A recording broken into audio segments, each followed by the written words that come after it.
ನಾನೇ ಕಾವ್ಯದ ಅಮರಚಿಂತರ ಕಾವ್ಯದ ಬಗ್ಗೆ ಮಾತನಾಡಿರ್ತಕ್ಕಂತಹ ಹಿರಿಯ ವಿದ್ವಾಂಸರಾದಂತಹ ಡಾಕ್ಟರ್ ದಸ್ತಗೀರ್ ದಿನ್ನಿ ಸರ್ ಅವರೇ ಹಾಗೂ ಡಾಕ್ಟರ್ ಬಸವರಾಜ್ ಕೋಟಗುಂಟಿ ಸರ್ ಅವರೇ ಹಾಗೂ ಎಲ್ಲ ಅಮರಚಿಂತರ ಸಾಹಿತ್ಯ ಅಭಿಮಾನಿಗಳೇ, ಹಿರಿಯರೇ ಮತ್ತು ಗೆಳೆಯರೇ,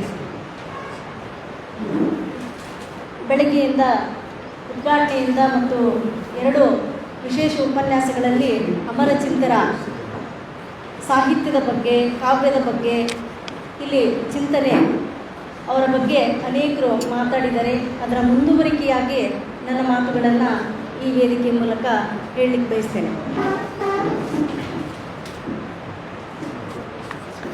ಅಪ್ಪುಗೇರ್ ಸರ್ ಮಾತನಾಡುವಾಗ ಅಧೋ ಜಗತ್ತಿನ ಚರಿತ್ರೆ ಇಲ್ಲದಿರುವ ಕುರಿತು ಅವರು ಪ್ರಸ್ತಾಪ ಮಾಡಿದರು. ಇದು ನಮ್ಮೆಲ್ಲರಿಗೂ ಸಹ ಅರಿವಿಗೆ ಬಂದಿರತಕ್ಕಂಥ ಒಂದು ಸಂಗತಿ ಅಂತ. ಜಗತ್ತಿನ ಚರಿತ್ರೆಯನ್ನು ನಾವು ಕಟ್ಕೊಳ್ಳಿಕ್ಕಾಗಿಲ್ಲ. ಅಲಕ್ಷಿತ ಸಮುದಾಯಗಳು ಮತ್ತು ದಮನಿತಕ್ಕೆ ಒಳಗಾದಂತಹ ದಮನಿತ ಲೋಕದ ಸಂವೇದನೆಗಳನ್ನು ಕಟ್ಕೊಳ್ಳಿಕ್ಕೆ ಸಾಧ್ಯ ಆಗಿಲ್ಲ ಅನ್ನುವಂತಹದ್ದನ್ನು ನಾವಿವತ್ತು ಮತ್ತೆ ಪುನರ್ ಅವಲೋಕಿಸುವಂತಹ ಕಾಲ ಸಂದರ್ಭದಲ್ಲಿ ನಿಂತ್ಕೊಂಡಿದ್ದೇವೆ ಅಂತ. ಹಾಗಾದರೆ ದಮನಿತ ಲೋಕ ಅನ್ನುವಂಥದ್ರಲ್ಲೇ ಅಲ್ಲಿ ಪುರುಷ ಮತ್ತು ಮಹಿಳೆ ಇಬ್ಬರೂ ಸಹ ಬರ್ತಾರೆ. ದಮನಿತ ಪುರುಷನಿರಬೇಕಾದ್ರೆ ಅದರೊಳಗಿನ ದಮನಿತ ಸ್ತ್ರೀಯನ್ನು ನೋಡ್ತಕ್ಕಂಥ ಪ್ರಕ್ರಿಯೆ ಇದೆಯಲ್ಲ, ಅದು ಬಹಳ ಮುಖ್ಯವಾದಂಥ ಸಂಗತಿ ಅಂತೇಳಿ ನನಗನ್ಸುತ್ತೆ. ಈ ಅಕಾಡೆಮಿಕ್ ವಲಯದಲ್ಲಿ ಜನಾಂಗಿಕ ಅಧ್ಯಯನಗಳನ್ನು ಮಾಡುವಾಗ ಅದೇ ಸಮುದಾಯದವರು ಜನಾಂಗಿಕ ಅಧ್ಯಯನಗಳನ್ನು ಮಾಡಿದರೆ ಬಹಳ ಸೂಕ್ತವಾಗಿ ಪ್ರಸ್ತುತಪಡಿಸಲಿಕ್ಕೆ ಸಾಧ್ಯ ಅನ್ನುವಂಥ ಒಂದು ಮಾತಿದೆ. ಈ ಮಾತನ್ನು ನಾನು ಇಲ್ಲಿ ಯಾಕೆ ಪ್ರಸ್ತಾಪ ಮಾಡಿದೆ ಅಂತಂದರೆ, ಅದೇ ಸಮುದಾಯದ ವ್ಯಕ್ತಿಗಳು ಆ ಸಮುದಾಯದ ಪ್ರಜ್ಞೆಯನ್ನು ಅಥವಾ ಸಮುದಾಯದ ಚಿಂತನೆಗಳನ್ನು ಕಟ್ಟಿಕೊಡ್ಲಿಕ್ಕೆ ಸಾಧ್ಯ ಅನ್ನುವಂಥದ್ದನ್ನು ಸುಳ್ಳಾಗಿಸಿರ್ತಕ್ಕಂಥವರು ಅಮರಚಿಂತರು ಅನ್ನುವಂಥದ್ದು. ಅವರು ತಳ ಸಮುದಾಯದವರಾಗಿದ್ದರೂ ಸಹ ಒಂದು ಕೊರವ ಸಮುದಾಯದ ಕುರಿತಂತೆ ಆ ಕೊರವ ಸಮುದಾಯದ ಸಂಪ್ರದಾಯಗಳನ್ನು, ಆಚಾರ ವಿಚಾರಗಳನ್ನು, ಅಲ್ಲಿರ್ತಕ್ಕಂಥ ಇಡೀ ಸಾಂಸ್ಕೃತಿಕ ಬದುಕನ್ನು ಕಟ್ಟಿಕೊಡುವಂಥ ಸೃಜನಶೀಲ ಬರಹದಲ್ಲಿ ಕಟ್ಟಿಕೊಡುವಂಥದ್ದಿದೆಯಲ್ಲ, ಅದು ಆ ಸೃಜನಶೀಲ ಬರಹದ ಒಂದು ರೂಪಗೊಂಡಿರ್ತಕ್ಕಂಥದ್ದು ಕುರುಮಯ್ಯ ಮತ್ತು ಅಂಕುಶದೊಡ್ಡಿ ಎನ್ನುವಂತಹ ಕಾದಂಬರಿ. ಕುರುಮಯ್ಯ ಮತ್ತು ಅಂಕುಶದೊಡ್ಡಿ ಕಾದಂಬರಿ ಕೊರವ ಸಮುದಾಯದ ಒಟ್ಟು ಸಾಂಸ್ಕೃತಿಕ ಬದುಕನ್ನು ಕಟ್ಟಿಕೊಡ್ತಕ್ಕಂಥ ಒಂದು ಬಹಳ ಕಟ್ಟಿಕೊಡ್ತಾರೆ ಅನ್ನುವಂಥದ್ದಷ್ಟೇ ಅಲ್ಲ, ಅಲ್ಲಿ ಜೀವಂತಿಕೆಯನ್ನು ತುಂಬಿಕೊಡ್ತಾರೆ ಅಂತಂದರೆ ಸೂಕ್ತ ಅಂತ ಅನಿಸುತ್ತೆ. ಈ ಕುರುಮಯ್ಯ ಮತ್ತು ಅಂಕುಶದೊಡ್ಡಿ ಕಾದಂಬರಿಯನ್ನು ಅವರು ಸುಮಾರು ಬರೆದಿಟ್ಕೊಂಡು 10 ವರ್ಷಗಳ ಕಾಲ ಅವರು ಅದನ್ನು ಮತ್ತೆ ರೀರೈಟನ್ನು ಮಾಡ್ತಾ ಇರ್ತಾರೆ. ಇದು ನಮಗೆ ಭಾಳ ಮುಖ್ಯವಾದಂಥ ಸಂಗತಿ. ಅವರು ತಮ್ಮ ಮುನ್ನುಡಿಯಲ್ಲಿ ಬರ್ಕೊಳ್ತಾರೆ, ನಾನು 10 ವರ್ಷ ಅದನ್ನು ಇಟ್ಕೊಂಡೆ, ಅದನ್ನು ಪ್ರಕಟ ಮಾಡುವಂತಹ ಧೈರ್ಯಕ್ಕೆ ಹೋಗಿರಲಿಲ್ಲ ಅಂತ. ಇವತ್ತು ನಾವು ವರ್ತಮಾನದಲ್ಲಿ ನಾವು 4 ಪದ್ಯ ಬರೆದ್ಬಿಟ್ವಿ ಅಂತಂದ್ರೆ ಮಾರನೇ ತಿಂಗಳೇ ಅದು ಪ್ರಕಟವಾಗಿ ಪುಸ್ತಕ ಬಂದುಬಿಟ್ಟಿರುತ್ತೆ ಅಂತ. ಯಾಕೆ ನಾವು ಇವತ್ತು ಮತ್ತೆ ಅಮರಚಿಂತರ ಸಾಹಿತ್ಯವನ್ನು, ಅವರ ಕವಿತೆಗಳಾಗಿರ್ಬೋದು ಅಥವಾ ಕಾದಂಬರಿಗಳಾಗಿರ್ಬೋದು, ಅವರು ಬರೆದಂಥ ಅನೇಕ ಪ್ರಕಾರಗಳನ್ನು ಇವತ್ತು ಮತ್ತೆ ನಾವು ಯಾಕೆ ಓದ್ತಾ ಇದ್ದೀವಿ ಅಂದ್ರೆ ಅದರೊಳಗಿನ ಸತ್ವದ ಕಾರಣಕ್ಕೆ, ಅದರೊಳಗಿನ ಜೀವಂತಿಕೆಯ ಕಾರಣಕ್ಕೆ, ಅದರೊಳಗಿನ ಸಾರ್ವತ್ರಿಕತೆಯ ಕಾರಣಕ್ಕೆ. ಹಾಗಾದಾಗ ಮಾತ್ರ ವ್ಯಕ್ತಿ ಇಲ್ಲಾಂದರೂ ಸಹ ಸಾಹಿತ್ಯದ ಮುಖೇನವಾಗಿ ವ್ಯಕ್ತಿ ಉಳಿಯಲಿಕ್ಕೆ ಸಾಧ್ಯ ಅಂಥದ್ದನ್ನು ಅಮರಚಿಂತ್ರವರು ನಮ್ಮ ಮಧ್ಯೆ ಉಳಿಸಿ ಹೋಗಿದ್ದಾರೆ ಎನ್ನುವಂಥದ್ದನ್ನು ನಾವಿವತ್ತು ನೆನೆಸ್ಕೊಳ್ತಾ ಇದ್ದೀವಿ. ಇಂಥ ಸಂದರ್ಭದಲ್ಲಿ ಈ ಕಾದಂಬರಿ ಆರಂಭ ಆಗೋದು ಒಂದು ಕೊರವ ಸಮುದಾಯದ ಮುಂಜಾವಿನೊಂದಿಗೆ ಆರಂಭ ಆದರೂ ಸಹ ಅವರ ಕಾವ್ಯ ಕಾಳಜಿ ಎಷ್ಟಿತ್ತು ಅನ್ನುವಂಥದ್ದನ್ನು ನಾವು ನೋಡಿದ್ವಿ. ಈಗ ತಾನೇ ಪೆಟ್ರೋಮ್ಯಾಕ್ಸ್ ಹೊತ್ತವರು ಅನ್ನುವಂಥ ಪದ್ಯವನ್ನು ನಾವು ನೋಡಿದ್ವಿ. ಕೊರವ ಸಮುದಾಯಕ್ಕೆ ಸಂಬಂಧಪಟ್ಟಂತಹ ಬೆಳಕನ್ನು ಹೊತ್ತರೂ ಸಹ ಅದರ ಕೆಳಗಡೆಯ ಕತ್ತಲಲ್ಲಿ ಬದುಕುವಂಥ ಸಮುದಾಯ ಅನ್ನುವಂಥ ಒಂದು ರೂಪಕದ ಮೂಲಕವಾಗಿ ಪೆಟ್ರೋಮ್ಯಾಕ್ಸ್ ಹೊತ್ತವರು ಅನ್ನುವಂಥ ಒಂದು ಕವಿತೆ ಹೇಳುತ್ತೆ. ಅಂಥದ್ದೇ ಒಂದು ಕವಿತೆ ಇಲ್ಲಿ ಈ ಕಾದಂಬರಿಯಲ್ಲಿ ಕುರುಮಯ್ಯ ಮತ್ತು ಅಂಕುಶದೊಡ್ಡಿ ಕಾದಂಬರಿಯಲ್ಲಿ ಹೇಳ್ತಾರೆ. ಏನು ಅಂದರೆ, ರೈತ ಏನು ಕೊಟ್ಟ, ಜ್ವಾಳ ಕೊಟ್ಟ. ರೈತ ಏನು ಕೊಟ್ಟ, ಜ್ವಾಳ ಕೊಟ್ಟ. ಜ್ವಾಳ ಏನು ಮಾಡಿದ್ವಿ, ಕುಂಬಾರಿಗೆ ಕೊಟ್ಟೆ. ಕುಂಬಾರ ಏನು ಮಾಡ್ದ, ಗಡಿಗೆ ಕೊಟ್ಟ. ಗಡಿಗೆ ಏನು ಮಾಡಿದ್ವಿ, ಬಾವಿ ಕೊಟ್ಟೆ, ಬಾವಿ ಏನು ಮಾಡ್ತು, ನೀರು ಕೊಡ್ತು, ನೀರೇನು ಮಾಡಿದ್ವಿ, ತೋಟಕ್ಕೆ ಹಾಕಿದೆ, ತೋಟ ಏನು ಕೊಡ್ತು, ಹಣ್ಣು ತೋಟ ಏನು ಕೊಡ್ತು, ಹಣ್ಣು ಕೊಡ್ತು, ಹಣ್ಣು ಏನು ಮಾಡಿದ್ವಿ, ತಿನ್ಬೇಕಂತ ಬಗಲಾಗಿಟ್ಕೊಂಡ್ರೆ ದಣಿ ಬಂದು ಧನ್ ಅಂತ ಎತ್ಕೊಂಡು ಹೋದ. ಈ ಪದ್ಯದ ರೂಪಕ ಏನಿದೆಯಲ್ಲ, ಈ ಪದ್ಯದ ರೂಪಕ ಕೇವಲ ತಳ ಸಮುದಾಯದ ಒಂದು ಸಮುದಾಯದ ಅಥವಾ ಸಮಾಜದ ಪುರುಷ ವ್ಯವಸ್ಥೆಯನ್ನು ಮಾತ್ರ ಪರಿಗಣಿಸೋದಿಲ್ಲ, ಅಲ್ಲಿ ಸ್ತ್ರೀ ವ್ಯವಸ್ಥೆಯನ್ನು ಸಹ ಅದು ಪ್ರತಿನಿಧಿಸುತ್ತೆ ಅಂತೇಳಿ ನನಗನ್ನಿಸ್ತದೆ. ಕೇವಲ ತುಳಿತಕ್ಕೆ ಒಳಗಾದಂಥ ದಲಿತರು ಅಂತೇಳಿ ನಾವು ಅಂದ್ಕೊಳ್ತೀವೋ, ದಲಿತರಲ್ಲಿಯೇ ದಲಿತರಾದಂಥ ಮಹಿಳೆಯನ್ನು ಈ ಕಾದಂಬರಿಯಲ್ಲಿ ಹೇಗೆ ಕಟ್ಕೊಟ್ಟಿದ್ದಾರೆ ಅನ್ನುವಂಥದ್ದಕ್ಕೆ ಈ ಪದ್ಯದ ರೂಪದ ಅಂದರೆ ಈ ಕಾದಂಬರಿ ಆದರೂ ಸಹ ಒಂದು ಪದ್ಯವನ್ನು ಅಲ್ಲಿ ತಂದುಕೊಳ್ತಾರೆ.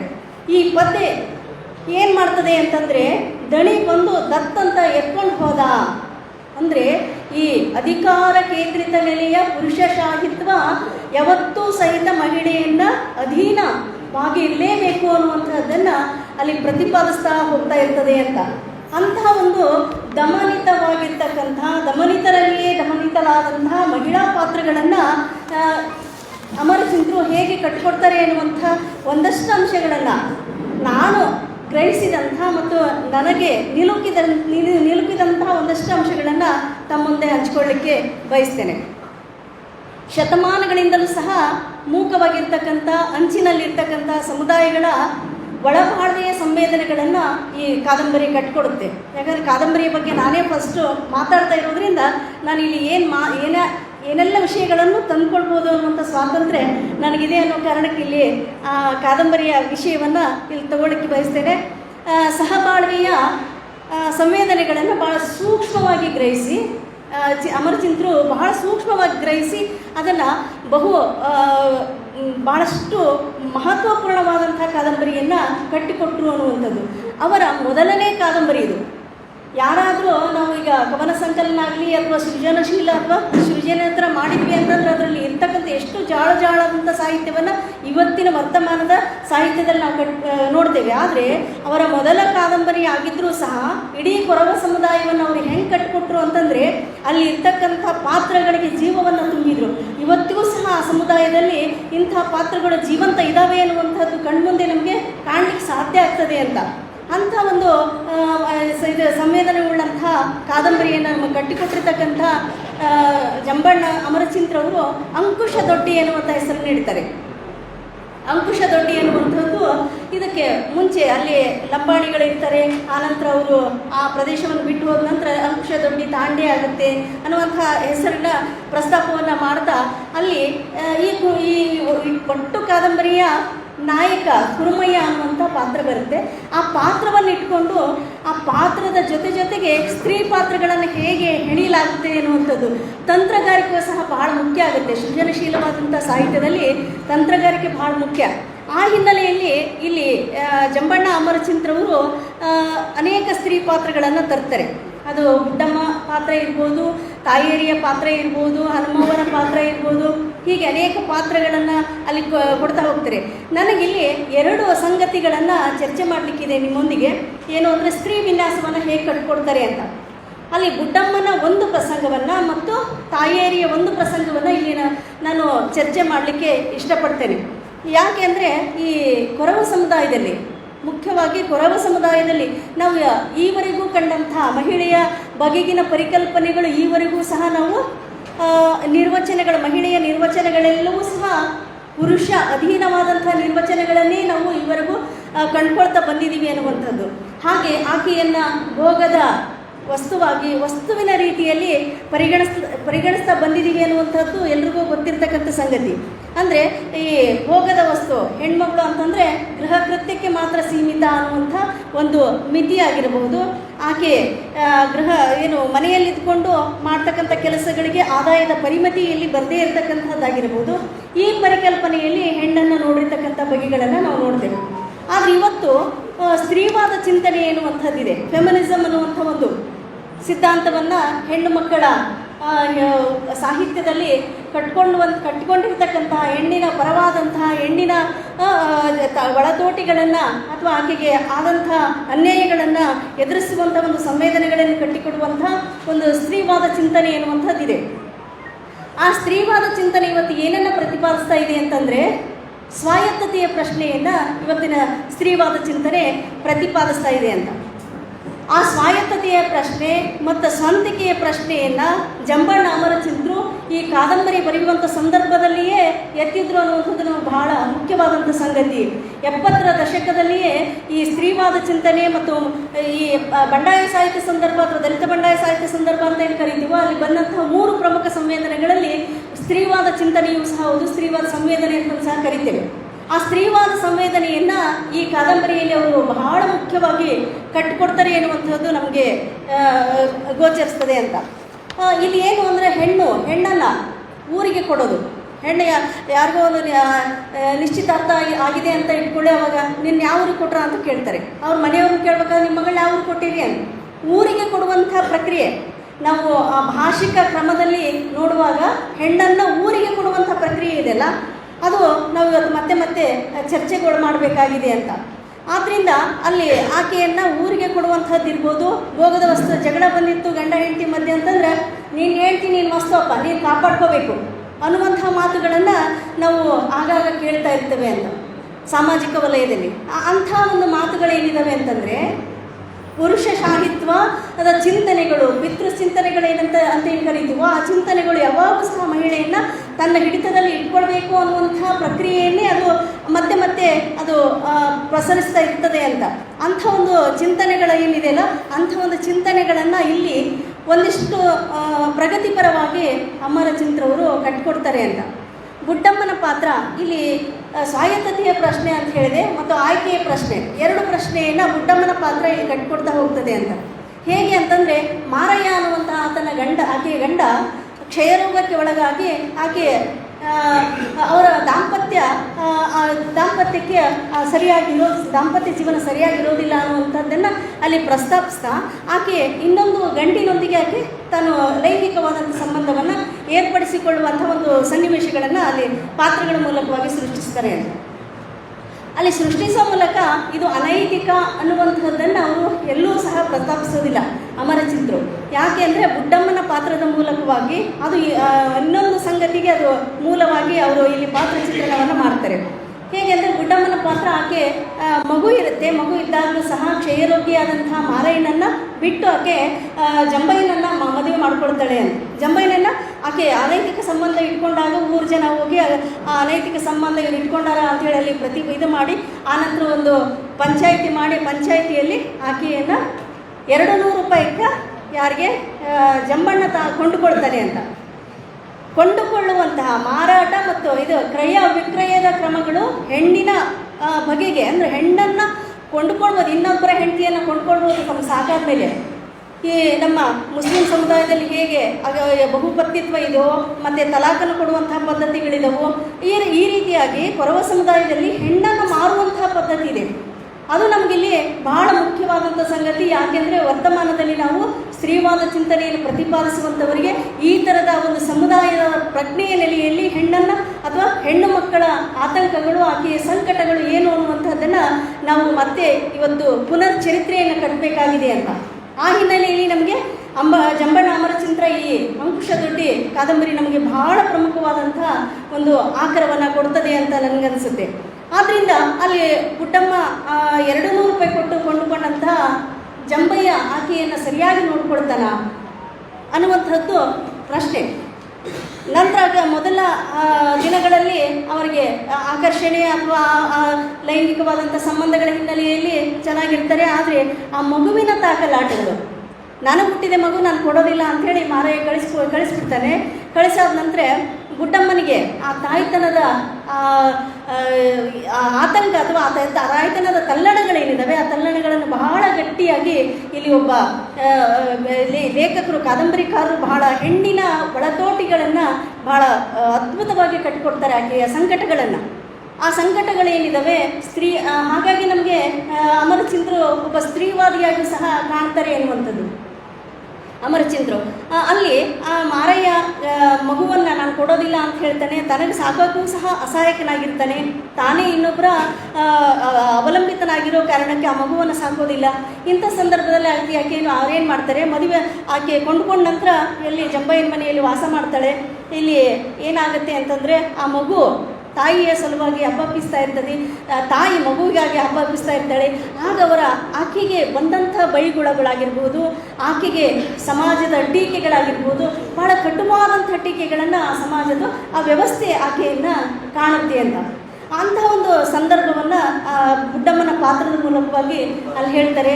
ಆ ಕೊನೆಯದಾಗಿ ಅಲ್ಲಿ ಬುಡ್ಡಮ್ಮನ ಪಾತ್ರ ಅಂತ್ಯ ಆಗೋದು ಏನು ಅಂತಂದರೆ, ಆಕೆ ಆತ್ಮಹತ್ಯೆ ಮಾಡ್ಕೊಳ್ಳೋದ್ರ ಮೂಲಕವಾಗಿ ಅಂತ್ಯಗೊಳ್ತಾಳೆ ಎನ್ನುವಂಥದ್ದನ್ನು ಆ ತಲ್ಲಣಗಳು, ಅಂದರೆ ಸ್ತ್ರೀವಾದಿ ತಲ್ಲಣಗಳೇನಿದ್ದಾವೆ ಅಥವಾ ಸ್ತ್ರೀಯ ಸಂಕಟದ ತಲ್ಲಣಗಳೇನಿದ್ದಾವೆ ಆ ಪಾತ್ರದ ಮೂಲಕವಾಗಿ ಅಲ್ಲಿ ಹೇಳ್ತಾ ಹೋಗ್ತಾರೆ ಎನ್ನುವಂಥದ್ದು. ಇಲ್ಲಿ ದೇಹ ಮತ್ತು ಮನಸ್ಸುಗಳ ಸಂಘರ್ಷಗಳನ್ನು ಭಾಳ ಸೂಕ್ಷ್ಮವಾಗಿ ಮತ್ತು ಗಟ್ಟಿಯಾಗಿ ಕಟ್ಟಿಕೊಟ್ಟಂಥವರು ಅಮರಚಿಂತರು ಅಂತ ನನಗನ್ಸುತ್ತೆ.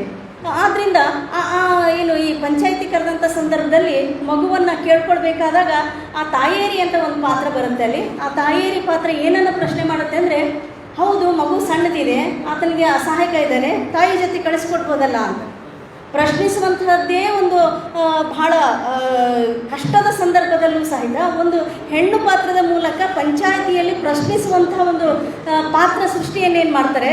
ಇದು ಹೆಣ್ಣಿಗೆ ಕೊಡಬಹುದಾದಂಥ ಒಂದಿಷ್ಟು ಅಭಿವ್ಯಕ್ತಿಯ ಸ್ವಾತಂತ್ರ್ಯವನ್ನು ಇಲ್ಲಿ ಜಂಬಣ್ಣ ಅಮರಚಿಂತ್ರವರು ಕೊಡ್ತಾ ಇರ್ತಕ್ಕಂತಹದ್ದನ್ನು ನಾವು ನೋಡಬಹುದು ಅಂತ ಅನಿಸುತ್ತೆ. ಆನಂತರದಲ್ಲಿ ಒಂದಿಷ್ಟು ಧಾರ್ಮಿಕ ಭಾವನೆಗಳನ್ನು ಹೆಣ್ಣನ್ನು ಹೇಗೆ ಕಟ್ಟಾಕಲಾಗುತ್ತೆ ಎನ್ನುವಂಥದ್ದು. ಧಾರ್ಮಿಕವಾಗಿ ಹೆಣ್ಮಕ್ಕಳ ಮೇಲೆ ಶತಮಾನಗಳಿಂದಲೂ ಸಹ ಆಕೆಯನ್ನು ಆ ಧಾರ್ಮಿಕತೆಗೆ ಹಿಡಿದು ಹಾಕಿ ಸಂಸ್ಕೃತಿಯ ಭಾಗವಾಗಿ ಆಕೆಯನ್ನು ಕಟ್ಟಿ ಹಾಕಿ ಆಕೆಗಿರಬಹುದಾದಂಥ ಅಭಿವ್ಯಕ್ತಿಯನ್ನು ಅಘೋಷಿತವಾಗಿ ಅಲ್ಲಿ ನಿಷೇಧವನ್ನು ಹೇರಿರ್ತಕ್ಕಂಥ ನಮ್ಮ ಪಿತೃ ಸಂಸ್ಕೃತಿಯ ಸಮಾಜ ಏನಿದೆ, ಆ ಸಮಾಜದಲ್ಲಿ ಒಂದಿಷ್ಟು ಈ ತಾಯೇರಿ ಅಂತ ಪಾತ್ರ ಏನಿದೆಯಲ್ಲ, ಆ ತಾಯೇರಿಗೆ ವಯಸ್ಸಾದಂಥ ಮುದುಕನಿಗೆ ಕೊಟ್ಟು ಮದುವೆ ಮಾಡಲಿಕ್ಕೆ ಒಂದು ಪ್ರಸಂಗ ಬರುತ್ತೆ. ಆಕೆಗೆ ಒಂದು ಮದುವೆ ಮಾಡುವಂಥ ಒಂದು ಪ್ರಸಂಗ. ಆಕೆ ಅಲ್ಲಿ ಪ್ರಶ್ನೆ ಮಾಡ್ತಾಳೆ. ಅಂದರೆ ಈ ಪಾತ್ರದ ಮೂಲಕ ಲೇಖಕರು ಏನನ್ನ ಹೇಳ್ತಾ ಇದ್ದಾರೆ ಅಂದರೆ, ಹೆಣ್ಣಿಗೂ ಅಭಿವ್ಯಕ್ತಿ ಇದೆ, ಆಕೆಯು ಪ್ರಶ್ನಿಸಬಲ್ಲಳು, ಆಕೆಗೂ ತನ್ನದೇ ಆಕೆಯ ಸ್ವಾತಂತ್ರ್ಯ ಬೇಕಾಗಿದೆ ಅನ್ನುವಂಥದ್ರ ಸೂಚನೆಯನ್ನು ಈ ಪಾತ್ರದ ಮೂಲಕ ಅವ್ರು ಕೊಡ್ತಾ ಹೋಗ್ತಾರೆ. ಅಂದರೆ ಹೆಣ್ಣು ಶತಮಾನಗಳಿಂದಲೂ ಸಹ ಹೆಣ್ಣಿನ ಮಾತನ್ನು ಹೇಳ್ಬೋದು. ನಾವು ಮನೆಯೊಳಗೆ ಬರೀ ಹೆಂಡತಿ ಮಾತು ಕೇಳ್ತೀವಿ, ಯಾರ ಮಾತು ಕೇಳಲ್ಲ ಅಂತೇಳಿ.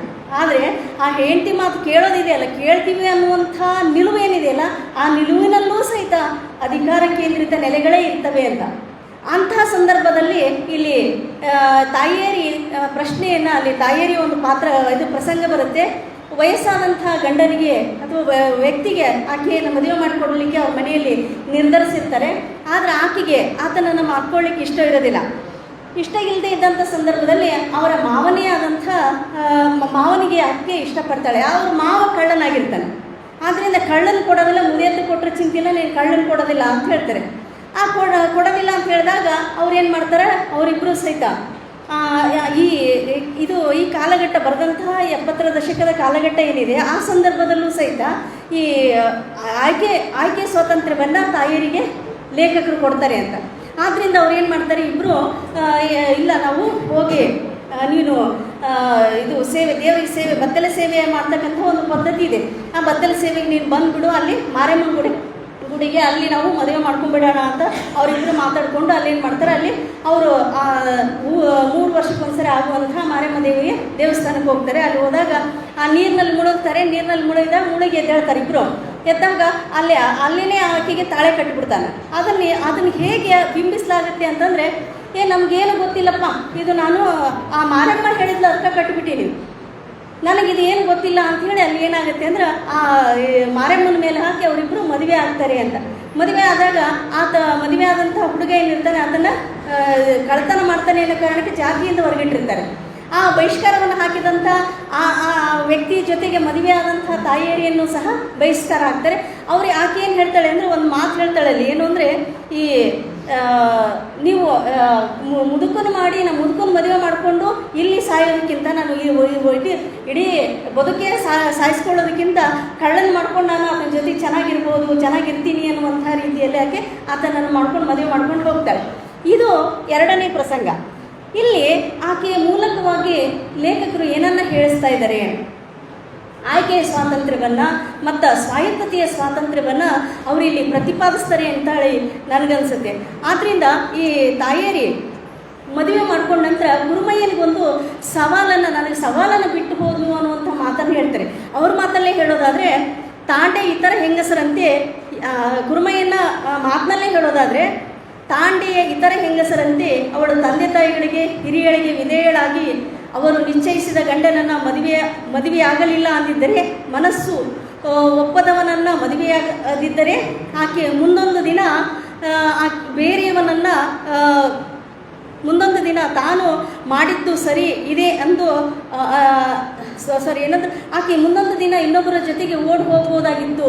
ಹೇಗೆ ಬುಡ್ಡಮ್ಮ ತನ್ನ ಗಂಡನಿಂದ ಲೈಂಗಿಕ ಸಂತೋಷವನ್ನು ಪಡೆದೇನೆ ಆಕೆ ಜಂಬಯ್ಯನನ್ನು ಹೇಗೆ ಮಾಡಿಕೊಂಡ್ರು, ಹಾಗೆ ತಾಯಿಯರಿನೂ ಮಾಡ್ಕೊಳ್ಳುವಂತಹ ಒಂದು ಪ್ರಸಂಗ ಬಂದಿದ್ರೆ ಹೇಗಿತ್ತು, ಅವರಿಬ್ಬರು ಮದುವೆ ಮಾಡ್ಕೊಂಡಿದ್ದು ಸರಿಯಾಯಿತು ಅಂತೇಳಿ ಏನೋ ಜಂಬಯ್ಯನಿಗೆ ಅನಿಸುತ್ತೆ ಅಂತ.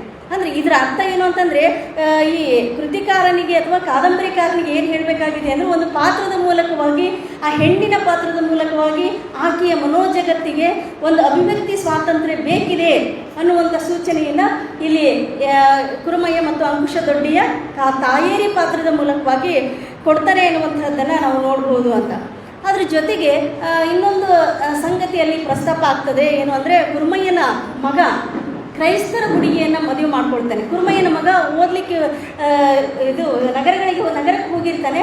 ನಗರಕ್ಕೆ ಹೋದಂಥ ಸಂದರ್ಭದಲ್ಲಿ ಕುರುಮಯ್ಯನಿಗೊಂದು ಆತಂಕ ಇರುತ್ತೆ, ನನ್ನ ಮಗ ಓದಿ ಅಲ್ಲೇ ಉಳಿದ್ಬಿಡ್ತಾನೇನೋ ಅಂತ. ಅಂದರೆ ಅಲ್ಲೇ ಉಳಿದ್ಬಿಡ್ತಾನೇನೋ ಅಂತ. ಆದರೆ ಆತ ಕ್ರೈಸ್ತ ಹುಡುಗಿಯನ್ನು ಮಾಡ್ಕೊಂಡು ಬಂದಾಗ ಆತನಿಗನ್ಸುತ್ತೆ, ಒಂದು ಮಾತು ಹೇಳ್ತಾನಂತ, 4 ಅಕ್ಷರ ಕಲಿತರೆ ನಾವು ಬ್ರಾಹ್ಮಣರು ಕುರುವರಲ್ಲ ಎನ್ನುವರು ನಮ್ಮ ಜನರು ಎನ್ನುವಲ್ಲಿ ಓದಿನ ಬಗೆಗೆ ಆತನ ಸಮುದಾಯದ ಗ್ರಹಿಕೆ ಮತ್ತು ಅಕ್ಷರ ಜ್ಞಾನದ ತಿಳುವಳಿಕೆ ಏನಿದೆಯಲ್ಲ, ಆ ಹಿನ್ನೆಲೆಯಲ್ಲಿ ಬದಲಾವಣೆಯನ್ನು ಈ ಕಾದಂಬರಿ ತರ್ತದೆ ಅಂತೇಳಿ. ಅಕ್ಷರಲೋಕದ ಬದಲಾವಣೆ, ಅಕ್ಷರಲೋಕದ ಈ ಶಿಕ್ಷಣದ ಕ್ರಾಂತಿ ಏನಿದೆಯಲ್ಲ, ಆ ಶಿಕ್ಷಣದ ಕ್ರಾಂತಿ ನಮಗೆ ತಳ ಸಮುದಾಯದ ಅಲ್ಲಿರ್ತಕ್ಕಂಥ ಮೌಢ್ಯಗಳನ್ನು, ಅಲ್ಲಿರ್ತಕ್ಕಂಥ ಮೌಢ್ಯದ ಅಥವಾ ಮೂಢನಂಬಿಕೆಗಳನ್ನು ತೊಡೆದು ಹಾಕಲಿಕ್ಕೆ ಸಾಧ್ಯ ಆಗ್ತದೆ ಅನ್ನುವಂಥದ್ದನ್ನು ಇಲ್ಲಿ ಸೂಕ್ಷ್ಮವಾಗಿ ಕಾದಂಬರಿಯ ಮೂಲಕವಾಗಿ ಅಲ್ಲಿ ಹೇಳ್ತಾರೆ. ಅದರ ಜೊತೆಗೆ ಭಾಷಿಕತೆಯನ್ನು ಸಹ ಇದರಲ್ಲಿ ನೋಡುವಾಗ ನಾವು ಸ್ತ್ರೀವಾಚಿ ಈ ಕಾದಂಬರಿಯಲ್ಲಿ ಅಷ್ಟೇ ಅಲ್ಲ, ನಮ್ಮ ಇಡೀ ಸಾಮಾಜಿಕ ವ್ಯವಸ್ಥೆಯಲ್ಲಿ ಬೈಗುಳಗಳೇನಾದರೂ ಇದ್ದರೆ ಅವು ಎಲ್ಲ ಬೈಗುಳಗಳು ಸಹ ಸ್ತ್ರೀಯನ್ನೇ ಕುರಿತು ಬೈದಂತಹ, ಸ್ತ್ರೀಯ ಅಂಗಾಂಗಗಳನ್ನೇ ಇಟ್ಕೊಂಡು, ಸ್ತ್ರೀಯ ಜೈವಿಕತೆಯನ್ನೇ ಇಟ್ಕೊಂಡು ರಚಿತವಾಗಿರ್ತಕ್ಕಂಥ ಒಂದು ಭಾಷಿಕತೆಯನ್ನು ನಾವು ಕಾಣ್ತೇವೆ. ಅಂತಹ ಭಾಷಿಕತೆಯನ್ನು ಈ ಕಾದಂಬರಿಯಲ್ಲೂ ಸಹ ಹೆಣ್ಣಿನ ಬಗೆಗಿನ ಬೈಗುಳಗಳು, ಆ ಥರದ ಪ್ರಯೋಗಗಳನ್ನು ಸಹ ಇಲ್ಲಿ ಮಾಡಿದ್ದಾರೆ ಎನ್ನುವಂಥದ್ದನ್ನು ನಾವು ನೋಡಬಹುದು. ಅಂಥ ಒಂದು ಅಂಶಗಳನ್ನು ಈ ಕಾದಂಬರಿ ಕಟ್ಟಿಕೊಡ್ತದೆ ಅಂತ. ಕಾದಂಬರಿಯಲ್ಲಿ ಆ ಥರದ ಶಬ್ದಗಳನ್ನು ಬಳಸಿದರೂ ಸಹ, ತಳವರ್ಗದ ತಳ ಸಮುದಾಯದಲ್ಲಿ ಬಳಕೆ ಆಗ್ತಕ್ಕಂಥ ಶಬ್ದಗಳನ್ನು ಬಳಸಿದರೂ ಸಹ ಇದು ಏನಂದ್ರೆ ಅತಿಯಾಗ್ದೇನೆ ಅಲ್ಲಿ ಮಿತವಾಗಿ ಆ ಕಾದಂಬರಿಯಲ್ಲಿ ಕಟ್ಟಿಕೊಡುವಂಥ ಪ್ರಯತ್ನವನ್ನು ಜಂಬಣ್ಣ ಅಮರಚಿತ್ರವರು ಮಾಡಿದ್ದಾರೆ ಎನ್ನುವಂಥದ್ದನ್ನು ನಾವು ನೋಡ್ಬೋದು. ಅದರ ಜೊತೆಗೆ ಈ ಶೋಷಣೆಯ ನೆಲೆಗಳನ್ನು ಸಹ ನಾವು ಈ ಕಾದಂಬರಿಯಲ್ಲಿ ಸ್ತ್ರೀ ಪಾತ್ರದ ಮೂಲಕ ನೋಡ್ಬೋದು ಅಂತ. ಯಾವ ಕಾಲಕ್ಕೂ ಸಹ ಶೋಷಣೆಗೆ ಒಳಗಾದಂಥ ಮಹಿಳೆ, ಅದು ಮಹಿಳೆ ಮೊದಲು ನಾನು ಪುರುಷನೇ ನನಗೆ ಶೋಷಣೆ ಮಾಡಿದ್ರು, ಪುರುಷರೇ ನಮಗೆ ಶೋಷಣೆ ಮಾಡಿದ್ದು ಅನ್ನುವಂಥದ್ದು ಒಂದು ಕಾಲಘಟ್ಟ ಇದ್ದರೆ, ಆನಂತರ ಕಾಲಘಟ್ಟದಲ್ಲಿ ನಾನ್ಯಾಕೆ ಶೋಷಣೆಗೆ ಒಳಗಾದೆ ಅನ್ನುವಂಥ ಪ್ರಶ್ನೆಯನ್ನು ಮಹಿಳಾ ಲೋಕ ತನ್ನಲ್ಲಿ ತಾನು ಪ್ರಶ್ನಿಸಿಕೊಳ್ಳುವಂಥ ಒಂದು ಕಾಲ ಇತ್ತು.